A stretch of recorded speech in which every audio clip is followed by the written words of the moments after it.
Olá, sejam bem-vindos a mais uma edição do podcast Questão de Ordem da OAB Caxias do Sul. Hoje o nosso assunto é direito tributário. Vamos conversar um pouco sobre as recentes decisões do STF e do STJ sobre o ITBI e sobre o importante precedente do STF envolvendo o ganho de capital e o ITCD. Hoje aqui comigo estão o Dr. Anselmo Paganella, advogado, especialista em direito tributário e membro da Comissão de Direito Tributário, e o Dr. Arthur da Luz Ramos, advogado, também membro da comissão e especialista em direito tributário. Eu sou o Flávio Zanettini, coordenador da comissão, e este programa tem o patrocínio da R Master Sul, assessoria documental. Bom, primeiramente, muito obrigado pela presença de vocês. Hoje nós vamos começar com o ITBI. Nós temos o tema 796 do STF, onde o tribunal acabou tomando uma decisão muito interessante sobre a imunidade do ITBI, onde numa primeira análise superficial, nós temos uma situação de limitação de imunidade. E nós temos também a decisão 1113 do STJ, onde o tribunal exige uma avaliação, um processo de avaliação, para que se chegue ao valor do tributo a ser cobrado do contribuinte. Doutor Anselmo, na sua visão, existe conflito entre as decisões? Olá, Flávio. Uma saudação a todos que estão nos acompanhando aí. E sim, acho que o 796 ele traz algumas peculiaridades ali, tanto na aplicação dele quanto na interpretação dele, né? Então, a base do 796 tem a ver com relação à imunidade, né? O artigo 156 da Constituição Federal, onde ela trata a imunidade do ITBI no caso de integralização de capital, né? Eu acho que o primeiro ponto que eu julgo importante também é que a gente possa dividir, né, aquele parágrafo, o inciso primeiro do parágrafo segundo ali, em duas partes. A gente tem visto que em algumas decisões, inclusive a interpretação da própria municipalidade, em alguns municípios aí, é de que é um todo, né? E nós costumamos sempre dividir isso em duas partes, né? Ou seja, a primeira parte é incondicional, ou seja, se eu estou transferindo o patrimônio da pessoa física para a jurídica, é imune.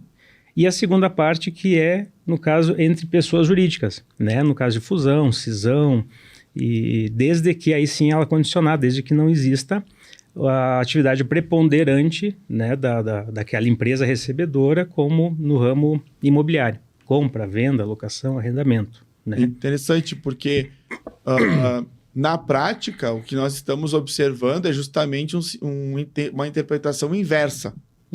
Nós estamos tendo uma situação onde, na primeira parte, que seria incondicionada, os municípios vêm limitando essa interpretação, como se fosse possível a um município interpretar uma imunidade. E, num segundo momento, até por conta do próprio voto do ministro Alexandre de Moraes, onde ele acabou aumentando a imunidade para operações imobiliárias. Doutor Arthur, o senhor tem um entendimento próximo a esse ou o senhor pensa diferente? Olá, Flávio. Olá, Anselmo. Então, muito obrigado pela oportunidade de a gente estar aqui, então, realizando mais um podcast Questão de Ordem. E eu penso que essa decisão, ela traz vários contornos e questionamentos, tanto que da análise da jurisprudência dos tribunais estaduais, eu, particularmente, chego à conclusão de que não existe uma posição segura, tá? Porque algumas decisões do TJ de São Paulo entendem pela imunidade de fato incondicionada. Então, o tribunal aqui do estado ele já traz uma interpretação um pouquinho divergente, acaba acolhendo essa posição que os municípios acabaram adotando depois da conclusão do julgamento. Então, eu penso que é uma questão assim, que está efervescendo e vai dar muito pano para manga.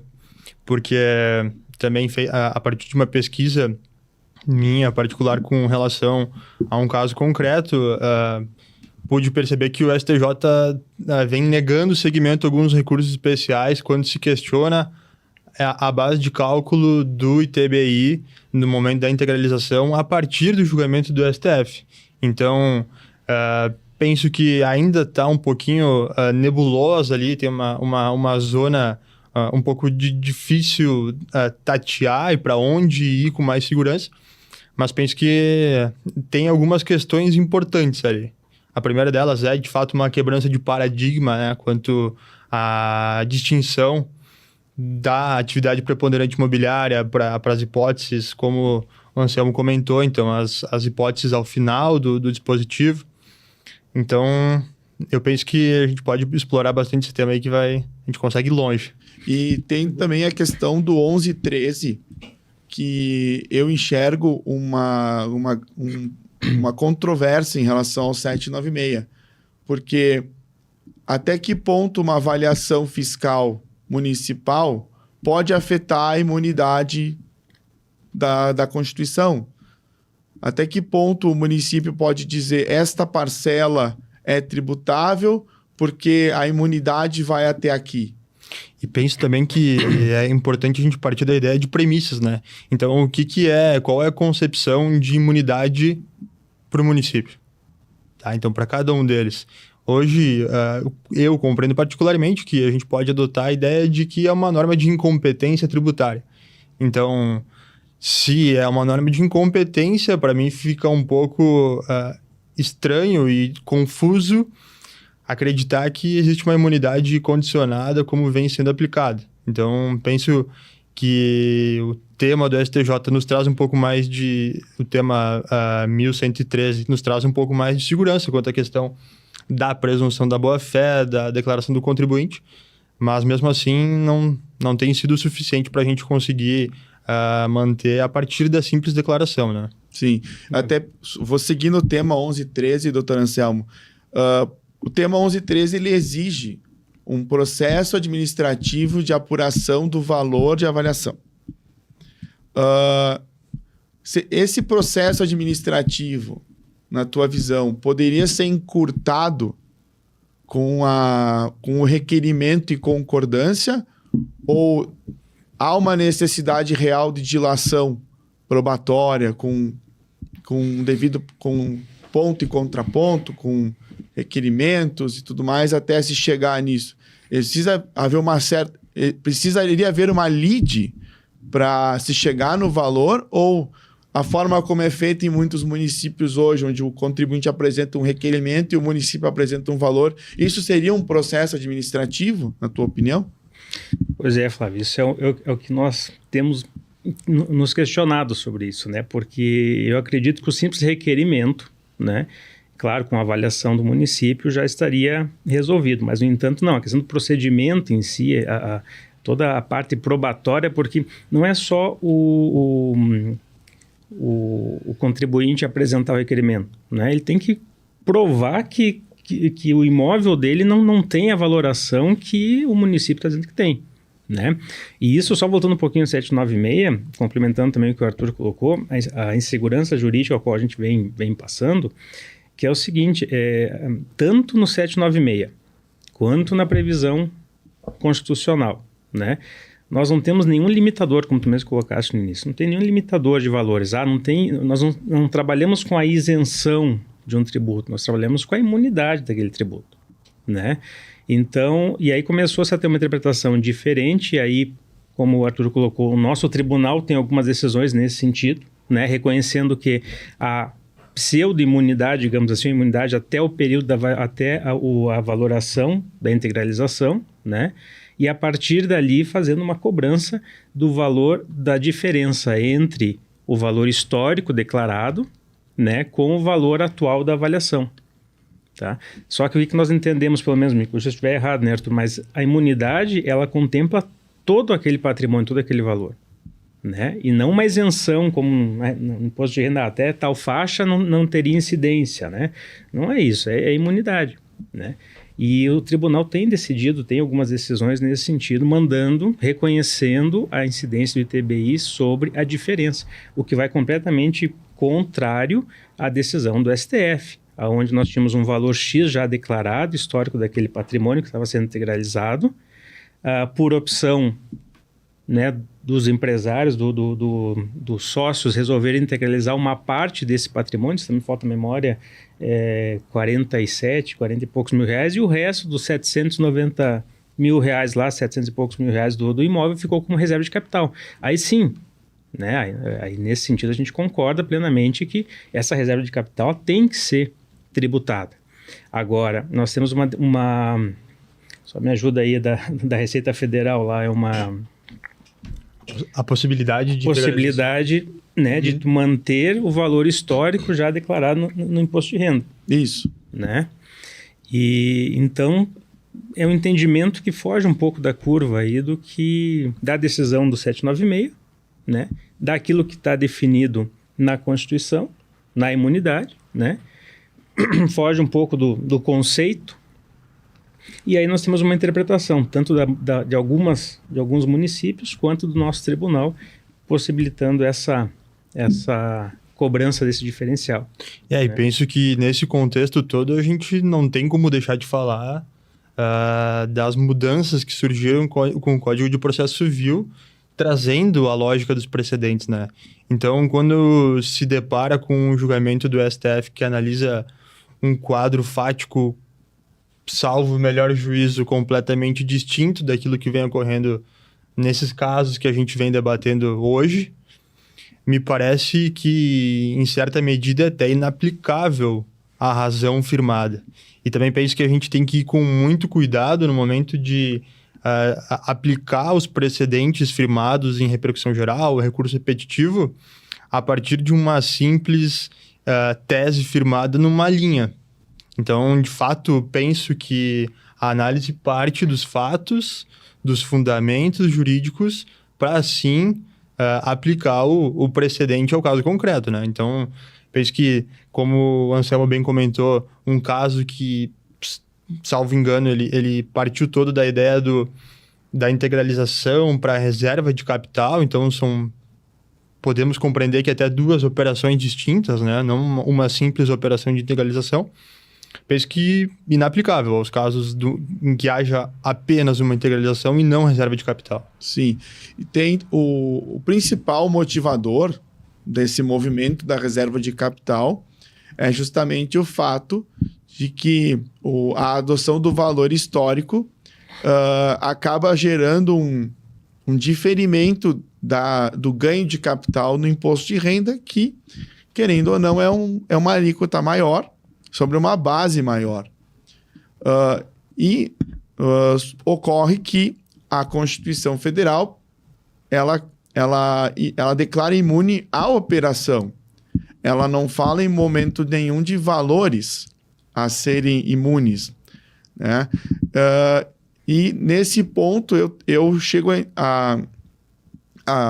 eu interpreto que o STF acabou passando do ponto, porque ele criou um mecanismo que não tem fundamento na própria Constituição, que é a questão de fazer uma separação entre valor de avaliação e valor declarado pelo contribuinte, que seria o valor histórico.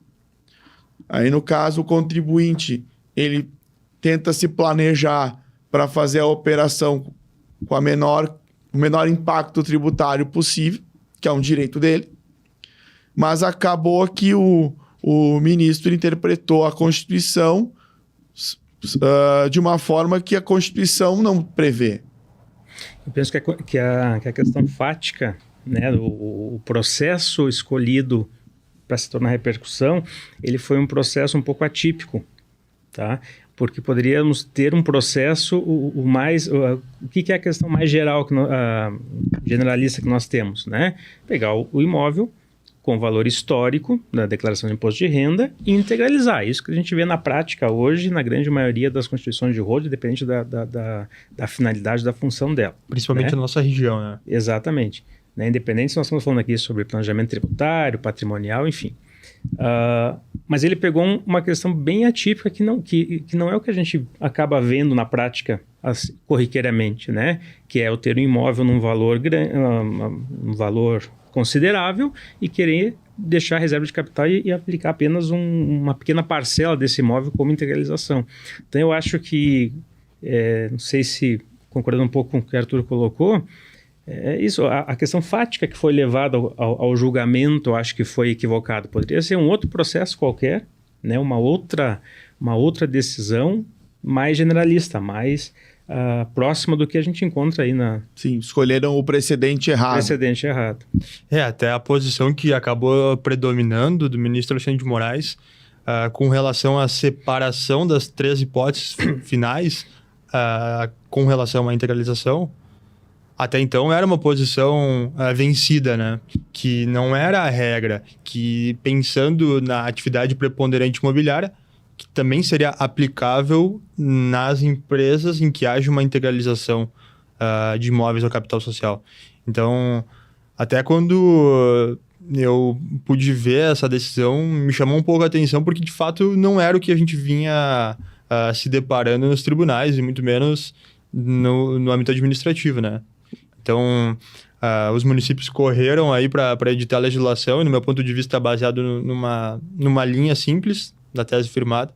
Então, trouxe todo esse rebuliço. O constituinte originário, ele, na minha visão, ele foi muito feliz em criar essa exceção das operações imobiliárias, e fica muito claro no texto constitucional que o critério para esta exceção é o critério de utilização daquele imóvel. Então, para eu não criar uma imobiliária com integralizações de capital e depois fazer compra e venda desses imóveis. As construtoras mudando de imóveis com... Exatamente. O critério seria o quê? Bom, se este imóvel vai ser destinado ao administrativo, daqui a pouco ao depósito de materiais da minha construtora, bom, não há problema dessa operação ser imune. Mas houve um desvirtuamento que nos entendimentos dos tribunais de que simplesmente se tentou construir um bloco onde tudo que não pertencesse àquele bloco não era imune.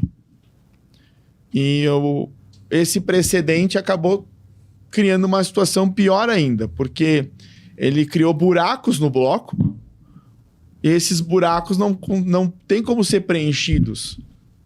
Porque, num primeiro momento, tu tens uma situação de não fazer legislativo, que é a imunidade, onde o STF autoriza o município a interpretar aquilo de uma forma indireta, mas o município recebeu um direito de dizer o seguinte: o teu valor imune vai até o declarado, ou aquilo que está na tua declaração que tu atribuiu àquele imóvel. Tudo aquilo que superar a minha avaliação não é imune. Mas então, do que nós estamos falando? Mas aonde está previsto isso? Onde está previsto isso? Onde eu encontro isso escrito? Qual foi o poder público municipal ou federal, ou qual foi a emenda constitucional que trouxe isso? E dá para ir além também, porque existe um outro entendimento por parte de alguns municípios, né? Que é o seguinte: ele te concede a imunidade, né? Mas tu fica ali um determinado período onde pode ser fiscalizado por isso. E aí nós todos sabemos que, lógico, tem a integralização de capital por algum motivo, né? E específico da empresa, enfim, como também hoje é usual na região, enfim, como o Arthur colocou, o planejamento patrimonial, né? Muito, muito presente isso na comunidade. Só que aí o município entende que, se tu integralizou, né, o município te concedeu a imunidade prevista lá. E durante esses 3 próximos anos, né, esse período da fiscalização, a empresa não teve uma atividade, lógico, desde que não seja a parte imobiliária, mas não seja atividade, ela ingressa revertendo isso e te cobrando o ITBI. Porque aí alguns municípios vêm com a tese de que a função social do legislador naquela época foi para fomentar. Sim, é para fomentar, né? Mas não tem definição nenhuma disso também. Não tem condicional nenhuma de que você precisa. E outra, quando eu integralizo, eu posso fazer um planejamento a médio prazo. Eu não necessariamente preciso integralizar hoje para amanhã ir a um banco, buscar um financiamento, alienar aquele imóvel que está né, integralizado, ou seja o que for, para poder operar a empresa. Eu posso fazer um planejamento ao longo de 2, 3, 4, 5, 10 anos. Né? Então também tem essa instabilidade, tem essa insegurança de que no decorrer de um curto tempo o município pode chegar para ti e dizer, olha, lembra aquela imunidade lá atrás? Pois é, aqui está a sua guia.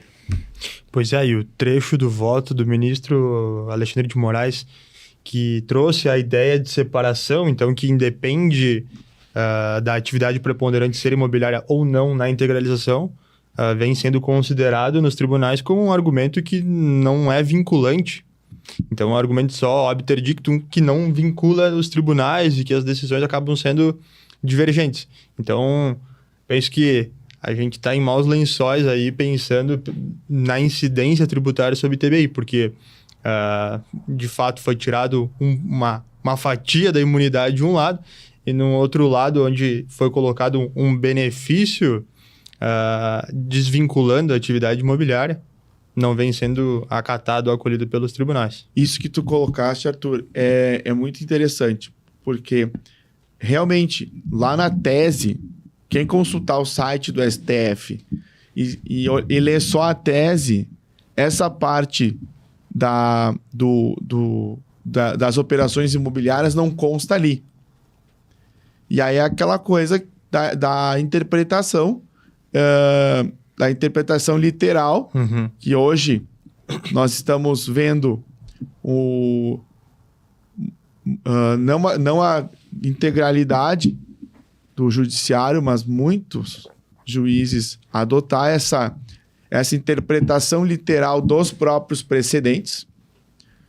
E muitas vezes esse precedente, por ele ser uma regra fechada, nós não conseguimos trazê-lo para o caso concreto. E lá dentro do voto que gerou esse precedente, tem o argumento que justamente se encaixa no caso concreto.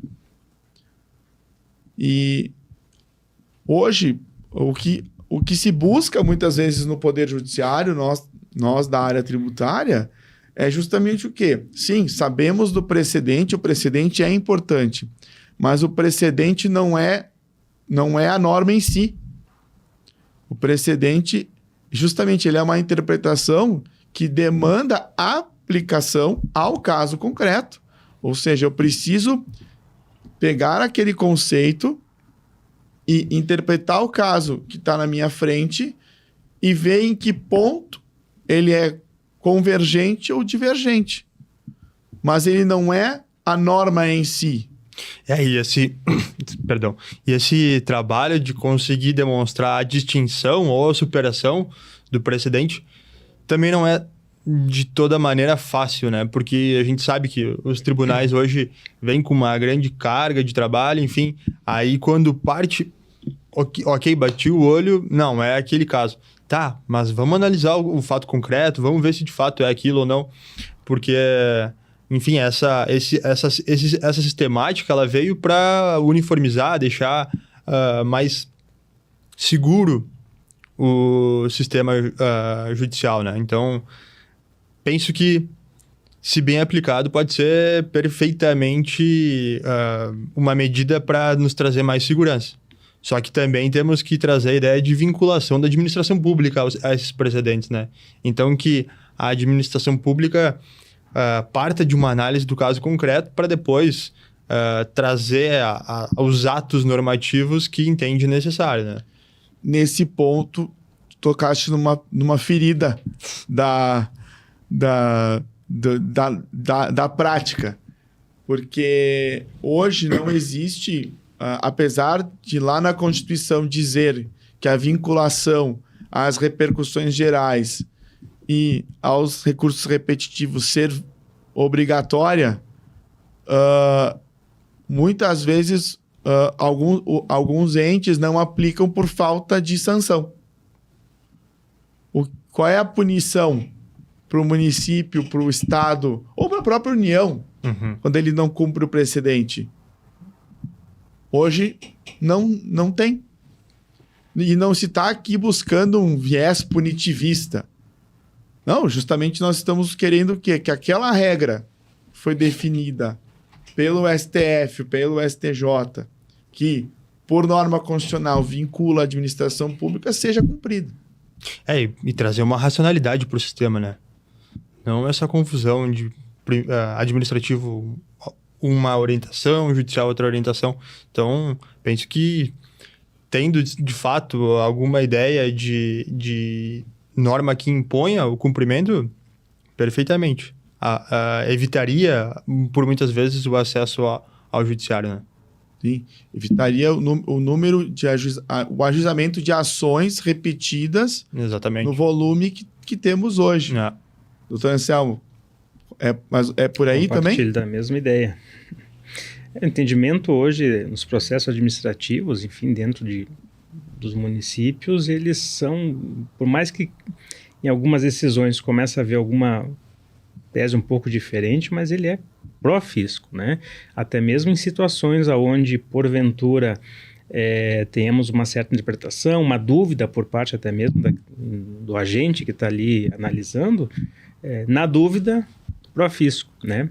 E o que a gente percebe também, o ingresso da ação judicial para tentar é demorado, né?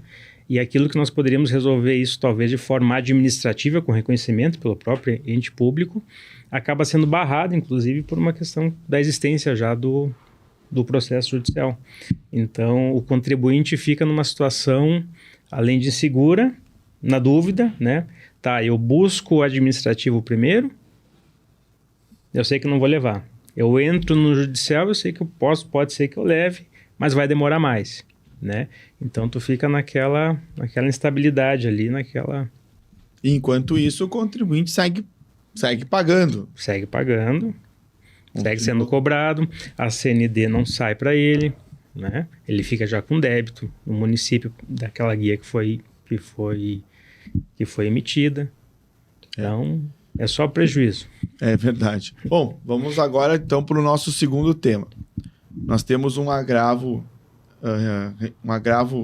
julgado recentemente pelo STF, que é o agravo regimental no recurso extraordinário 1.387.761 do Espírito Santo, onde o Supremo Tribunal Federal ele deu uma decisão envolvendo um contribuinte de TCD,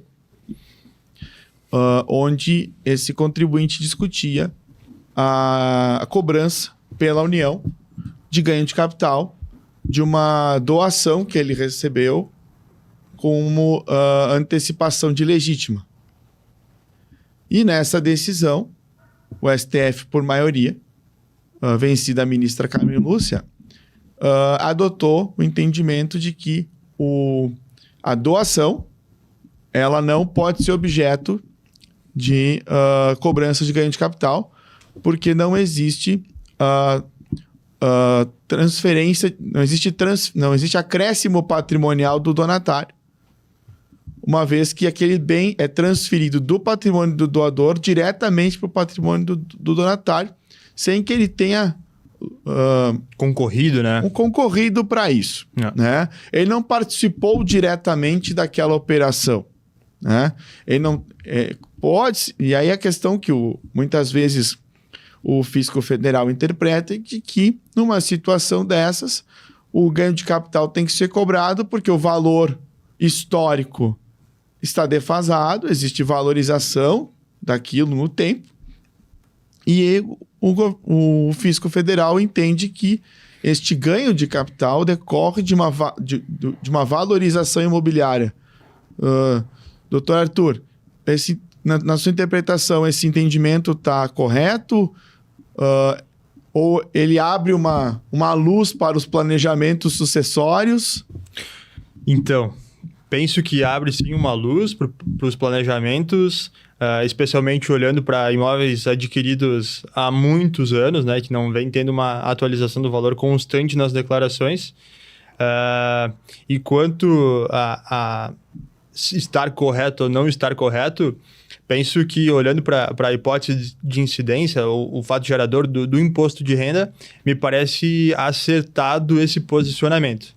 Então, de fato, aquele que recebe um bem, ele tem um acréscimo do patrimônio, mas ele não concorreu, não auxiliou para a obtenção daquele acréscimo. Tá? Então, penso que, sim, acertado desse ponto de vista, mas, ao mesmo tempo... De entendimento majoritário, né? Não... até ia perguntar para vocês, salvo engano, não existe nenhum tema com relação a isso, né? Foi essa decisão um pouco mais esparsa no STF, né? Isso. Assim, me pareceu que... Não sei se a gente pode afirmar que é um entendimento majoritário, porque até no voto divergente da ministra Carmen Lúcia, ela cita um outro caso bem similar àquele que foi levado ao STF, em que o Supremo Tribunal Federal, naquela época, julgou constitucional aquelas leis que previam a possibilidade de tributar sobre a doação. E esse também é um pouco do ponto de divergência entre contribuinte e fisco, né? Se de fato aquela norma, agora me falha a memória com relação ao número das leis, mas se de fato elas trouxeram uma outra hipótese de incidência do ganho de capital ou não. Para a ministra Carmen Lúcia, ela entendeu que aquelas normas trouxeram só uma regra de diferimento. Então, voltando ao tema anterior, é a mesma ideia daquela questão de integralização pelo valor contábil, que funciona como uma regra de diferimento e efetivação da imunidade. Então, aqui também para ela era um diferimento do momento do pagamento do ganho de capital. A norma federal, ela acabou criando um cenário onde o contribuinte ele não consegue, e o termo correto talvez não seja não consegue, mas ele prefere operar com valor histórico para não ter a tributação de ganho de capital. Em algum momento essa operação vai acontecer e no momento em que acontecer, aí o fisco federal vai cobrar esse ganho de capital. No caso que foi analisado pelo STF, a operação foi de doação. No caso aqui específico desse processo, foi um adiantamento de legítima. Lendo o voto, o ministro Barroso ele não se fixa na questão do adiantamento de legítimo, que até é um ponto interessante. Por quê? Como não tem como ele não definiu especificamente sobre, apesar da ementa, deixar claro se tratar apenas de adiantamento de legítima. Poderia essa interpretação ser dada para uma doação simples ou daqui a pouco uma doação com reserva de usufruto? Que não envolvesse daqui a pouco a parte indisponível do patrimônio do doador? Doutor Anselmo, pode. Vocês podem escolher. O Arthur está mais... Prefere? Não, por favor. Tá, então, penso assim que olhando para a ideia da doação, não encontro uma onerosidade nesses exemplos dados. Então, seja adiantamento de legítima, seja a doação com reserva de usufruto, a depender, obviamente, das condições colocadas nessas doações, pensando que é uma simples doação e um adiantamento de legítima através de uma doação, penso que se equivalem, tá? Pelo ponto de vista das normas tributárias, né? Então, olhando critério de base de cálculo, enfim, penso que a gente pode trazer o mesmo entendimento, né, para as duas situações. Eu vou colocar mais um ponto que passa a ser bem interessante a partir dessa decisão. Aplicando esse precedente, essa decisão, não é um precedente, mas essa decisão, nós teríamos a situação onde o doador ele poderia atribuir ao bem o seu valor de mercado. O donatário que recebe, posteriormente vende. Poderia o fisco interpretar que, que este ganho de capital do donatário na terceira operação deveria ter como base o valor da doação, o valor originário? Anselmo, o que tu achas? Mas qual foi o valor que ele recebeu? Porque são atos distintos, entendeu? Primeira coisa, eu não posso cobrar, que acho que aqui em base, inclusive a decisão lá, cobrar do doador, porque ele não está tendo ganho de capital, ele está se desfazendo do patrimônio dele, inclusive, né? E o donatário que está recebendo por qual valor isso? Pela decisão, eu poderia atribuir o valor de mercado, porque eu não tenho a tributação de ganho de capital. Eu posso dizer no instrumento... Acaba existindo um limbo entre o dar e o receber. Exatamente. Que eu não sei como vai ficar. Porque se eu pensar como fisco, eu vou dizer o seguinte: tudo bem, esta operação é uma operação de doação, este bem foi avaliado em tantos R$1.000, o donatário recebeu, ele trouxe na declaração, ele reconhece aquele imóvel por aquele valor de mercado, e daqui a 1, 2, 3 anos, enfim, ele comercializa aquele imóvel. Com ganho de... vamos imaginar que, para nós termos números mais fáceis de trabalhar, o imóvel está declarado a R$100.000 do doador. Ele doa para o donatário por R$500.000. E aí o donatário vende por R$700.000. A pergunta que fica é a seguinte: se eu sou o fisco, o meu interesse é cobrar dos 100? Não dos 200, e sim do todo. 600. E aí, o fisco poderia fazer isso? Ou ele tem que se ater à nova operação? Porque se nós... É uma interpretação que eu faço, que daqui a pouco essa decisão do STF, ela criou um cenário de planejamento tributário muito interessante. Não com o intuito de lesar o fisco, nada disso. Não, é a opção que o contribuinte tem. Mas o contribuinte fez essa opção. Claro, existe sempre a discussão de fraude, estimulação. O fisco sempre vai ter essa possibilidade de discutir. Mas vejam que pode ter se criado uma situação onde o fisco vai querer o ganho de capital desde a operação anterior. Mas vamos lá, eu gosto de separar um pouquinho o tempo, né? E os atos. Primeiro que tudo que se fala no mundo tributário, a primeira coisa que a gente tem que levar em consideração é o fato gerador, correto? Então vamos lá. Fato gerador, eu compro um imóvel, né? Ou seja, o doador comprou um imóvel por 100 e esquece a doação, vendeu por 300, ok. Ele participou disso.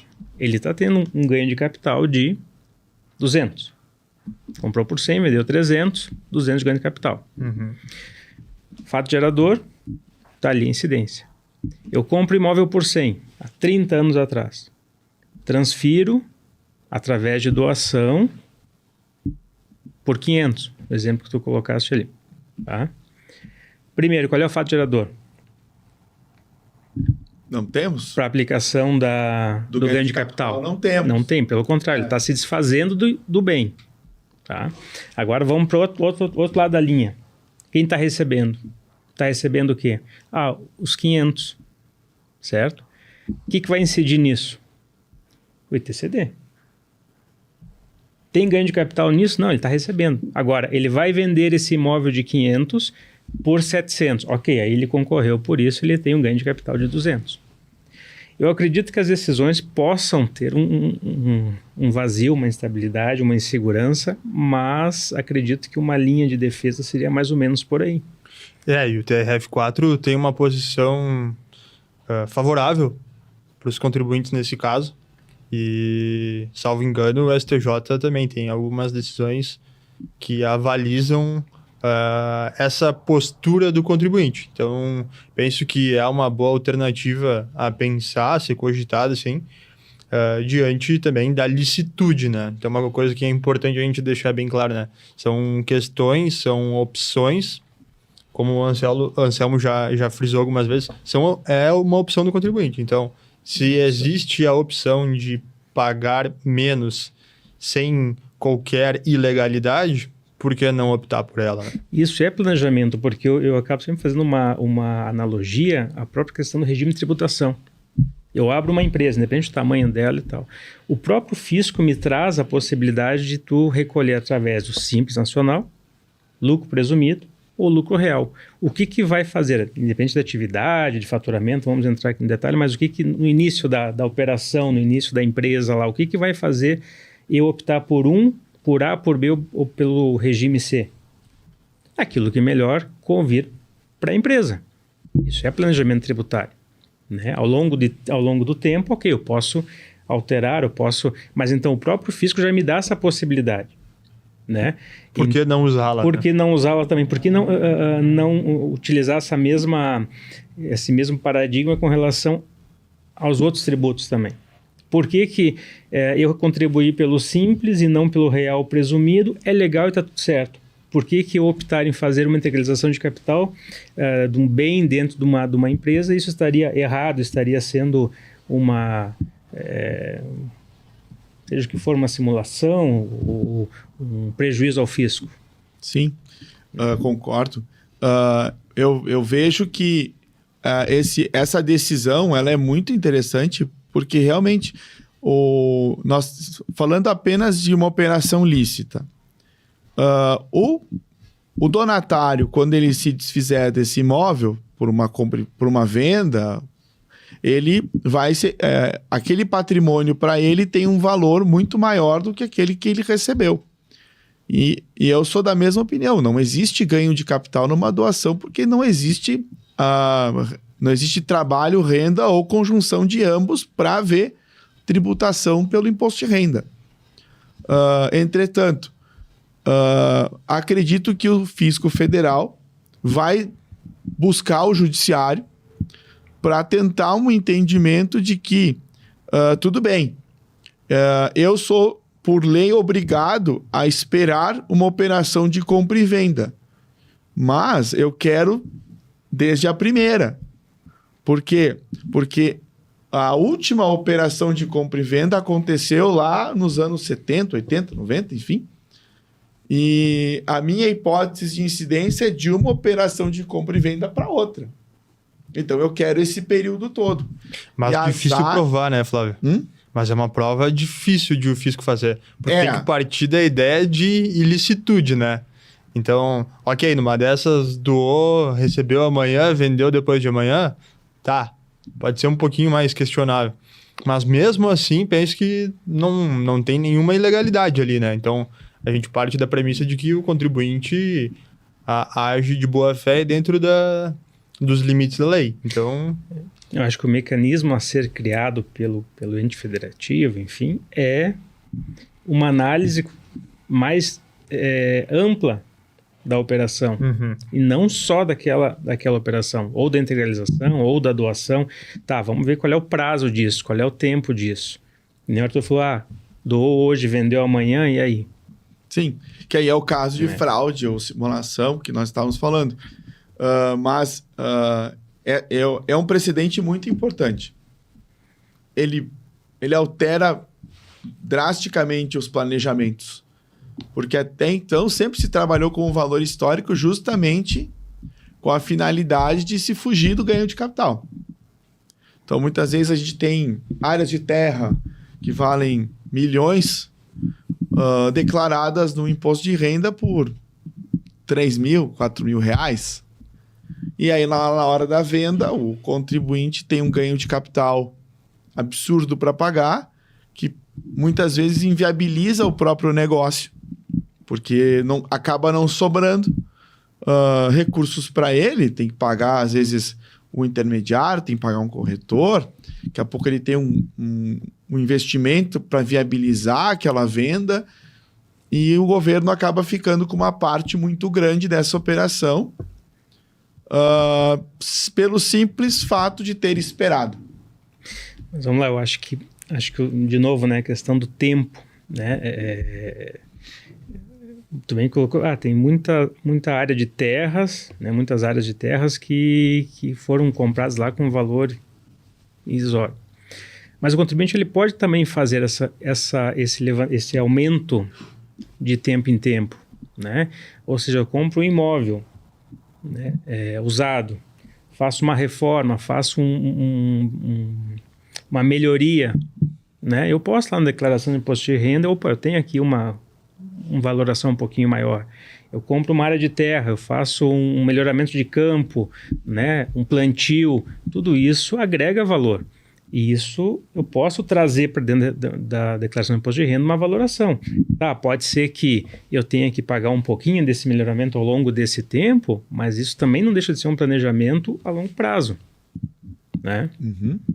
Concorda, Arthur? Concordo. Até fazendo um gancho com o tema anterior, penso que a gente separou primeiro a questão do TBI, depois trouxe imposto de renda sobre ganho de capital e TCD.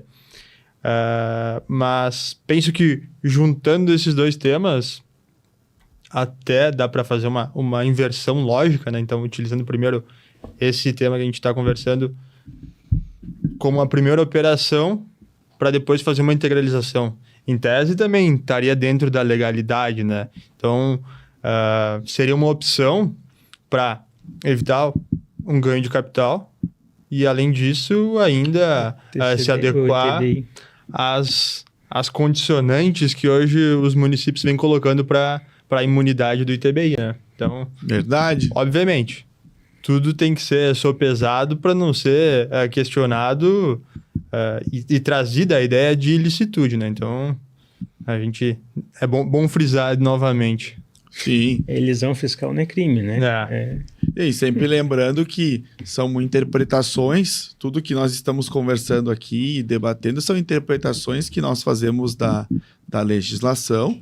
Claro. E pode haver entendimento diverso do fisco, pode haver entendimento diverso do Poder Judiciário, e que mesmo nós acreditando muito no que estamos falando e entendendo que temos base para dizer o que estamos dizendo, esses entendimentos podem não se confirmar. Exatamente. Os juízes, o poder Judiciário é livre para interpretar da forma que ele entender mais adequada o caso concreto. Aí a gente parte da ideia de premissas, né? Então, se o juiz tal partiu de uma premissa que não é a mesma que a nossa, consequentemente, o julgamento vai ser divergente com aquelas conclusões que a gente vem tomando, né? Então, penso que isso ainda enriquece mais, né, o debate. Obviamente, em alguns momentos traz um pouco de insegurança, mas faz parte do cenário legislativo e judicial que a gente está inserido, né? É verdade. Doutor Anselmo, essas questões, uma vez submetidas ao Poder Judiciário, acredita que em algum momento o STF, o próprio STJ, pode entender que as normas federais são inconstitucionais, porque neste primeiro momento o STF apenas se debruçou sobre a operação. Ele se debruçou na questão de que a lei do imposto de renda 7713, ela não teria competência para tratar de uma situação onde se está discutindo uma base de cálculo de TCD. Será que esse entendimento vai prevalecer? Entende que existe alguma margem para a derrubada desse entendimento?